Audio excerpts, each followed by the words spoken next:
कारोबारी हफ्ते के आगाज पर पाकिस्तान स्टॉक एक्सचेंज में मंदी का रुझान है। 100 इंडेक्स में 1100 पॉइंट्स की कमी हुई है। इस पर बात करेंगे डॉन न्यूज के नुमाइंदे तलकीन जुबैरी से।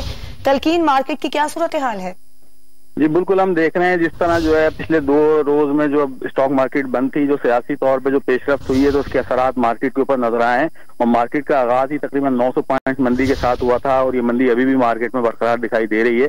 44,000 जो है 151 पॉइंट्स का 44,051 पॉइंट का इंडेक्स ने जो है वो लो बनाया है।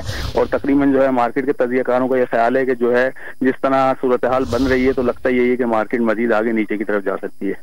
तलकीन जुबैरी, आपका बहुत शुक्रिया। आज पाकिस्तान स्टॉक एक्सचेंज में मंदी का रुझान देखा जा रहा है और 100 इंडेक्स में कमी हुई है 1100 पॉइंट्स की। कारोबारी हफ्ते के आगाज पर ही पाकिस्तान स्टॉक एक्सचेंज में आज मंदी का रुझान है। ताजा तरीन वीडियोस के लिए हमारा YouTube चैनल सब्सक्राइब करके बेल आइकन प्रेस करिए ताकि आपको मिले हर अपडेट सबसे पहले।